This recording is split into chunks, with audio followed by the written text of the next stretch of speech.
discussion for the inquiry into the ACT Public Service, Aboriginal and Torres Strait Islander employment. We are delighted that you are here, and I'm very proud of you all. The committee has some questions for this roundtable participants, who I note for the record are ACT Public Service, Aboriginal and Torres Strait Islander employees. One or more of you may wish to respond to the committee's questions, and it'll be open to other participants to comment further. We aim to conclude at 2 o'clock. There's a few housekeeping matters which I need everyone in the room to observe. All mobile phones are to be switched off or set to silent mode. Participants need to speak directly into the microphones for Hansard to be able to hear and transcribe them accurately. Only one person is to speak at a time, and when participants wish to speak, they need to state their name and their directorate for the Hansard. As roundtable participants, you are like witnesses participating in an Assembly Committee inquiry. This means you are afforded protections and obligations by parliamentary privilege. The obligation is to tell the truth, and the protection is freedom of speech. I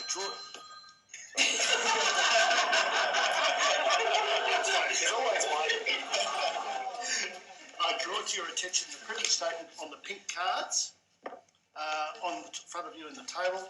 For the record, can each participant confirm that you all understand what is said in the privilege statement? Yep. Yes. Yes. Yes. Yes. Yes. Yes. The proceedings today are being recorded by Hansard for transcription purposes, web streamed and broadcast live. Now, we might go around the table to start with each person stating their full name and where they work. So if we can start with you, Suzette. My name is Suzette Bay and I work for the Department of Education and Training. Darren Chong, Environment Sustainable Development Directorate. Leonard Graham, Community Service Directorate. Genevieve Robinson, Education and Training Director. Ray Lacey, SET Corrective Services. Lyle Swan, ETD. Phil Noon, Education and Training Directorate. Veronica Jordan, TAMS. And Yakita, ACT Corrective Services, but I'm located at the AMC. Anna Fraser at ACT Human Rights Commission. Deanne King, Justice and Community Safety Directorate. Thank you. Before we proceed to questions from the committee, would any participant care to make an opening statement? Okay. Firstly, we could talk about how people came to work in the ACT Public Service and why you decided that the ACT Public Service was a good place to work. Would anybody like to kick off and talk about that to start with? Yeah. Phil Noon, I worked in education in New South Wales for 27 years before coming to the ACT, both in schools and state office. And a position came up in the ACT Education and Training Directorate to manage Aboriginal and Torres Strait Islander education. Having done quite a lot of that work in New South Wales and in other jurisdictions before, I applied and did a big move from Sydney to Canberra, and I've been here now for 8 years. Genevieve Robinson from Education and Training Directorate. I actually applied for the Assistant Manager at the time position in Aboriginal and Torres Strait Islander education. Phil Noon is my manager, and I did that because people in the community actually asked me to apply for the job when it when it was advertised. So yeah, that's basically, I had an interest in the area, but because community members had actually asked me, I said, you'd be deadly in that job. I went for it.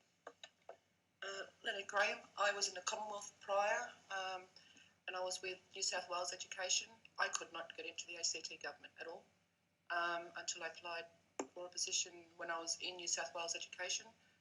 There was some Aboriginal funding through the Directorate, and I applied for that position, and fortunate been in the Community Service Directorate since. I had been home, Just say your name first. Anna Fraser. I had been home for 14 years with my children, and it was a good entry level into the ACT public service because I didn't have any other formal training that I could possibly get a career with when my children were school age. Deanne Key, Justice and Community Safety Directorate. I also started a traineeship, the same one that Anna's also started in, and I thought that it had good opportunities for Aboriginal and Torres Strait Islander people. Tanya Keed, the Indigenous Liaison Officer at the AMC. I was working with Department of Community Services docs in Queanbeyan at the time. Wanted to be with the Aboriginal unit anyway, so I applied for the Aboriginal Torres Strait Islander Service Unit now, which has been changed. But I wanted to work with an Aboriginal unit to see what it was like working with our kids and trying to place our kids. So I was with them for 5 years before moving to probation and parole.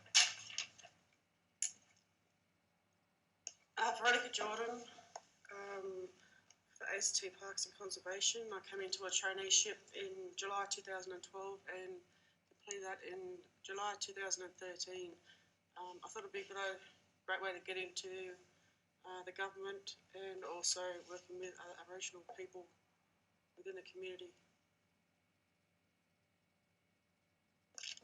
Darren Chong. I guess I was kicked out of high school. I worked in demolition and metal fabrication for about 8 years, and then what inspired me was my father, who had pretty much no education, worked all his life, and I wanted to get in a position where I was able to help him explain the issues that he has as an Aboriginal man to, I guess, the government.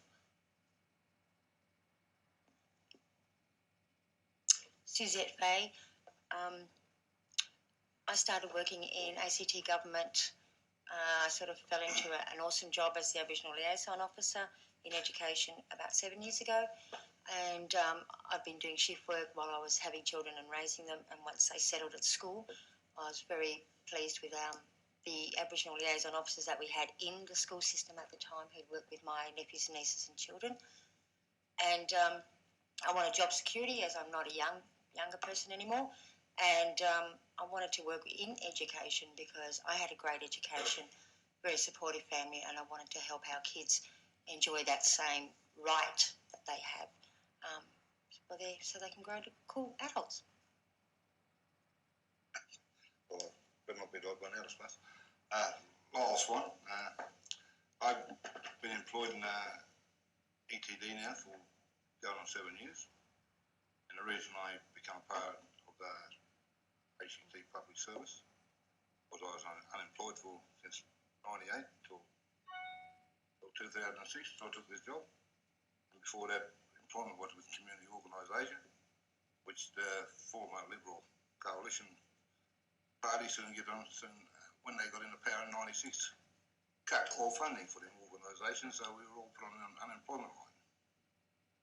So I decided to take a career in ACT Public Service as an Aboriginal education officer. Maybe people could talk a little bit about their experiences with education, training or promotion within their current jobs. How that maybe could help them or what experiences they've had with that.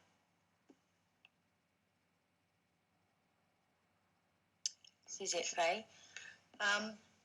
Since I've actually started with the section, the Aboriginal and Torres Strait Islander Education Unit, I was originally based in high schools and I was at a higher level than I am now. But with my belief in early intervention, I took a backward step, but for my morals it's worked out well. At this stage of my life, I'm very happy where I am, but in a few years I'd like to go back further up the line, and there's not a lot of special education. There are not a lot of steps for me to be able to aspire to, which is what I find sad. I would like to see more options in my directorate to at different levels for our mob to be able to move further up the line, and otherwise we have to go sideways and go into other directorates, which I don't really want to have to move out of education. So I'm not quite sure what I'll do. I'll probably move into health or something in a few years. B. Robinson. What Suzette said actually, I reckon ties in really well with the launch on Tuesday of the Education and Training Directorate's Aboriginal and Torres Strait Islander Employment Action Plan. And one of the key actions is looking at supporting pathways and real pathways for Aboriginal and Torres Strait Islanders, both in identified positions and mainstream positions. And in the role I currently am in HR, I actually think there's a real push, probably for the first time, to increase the number of Aboriginal staff and pathways into education, and real pathways into education for community mob. But then look at career pathways as well, and supporting career opportunities. So I actually think we're at the start, having gone through, I think, some real changes and some real some challenging times, I think, to be in a position where I think for the first time, as a collective, our aspirations will be supported, like career aspirations, and that there will be a genuine commitment from the Directorate to create some real pathways.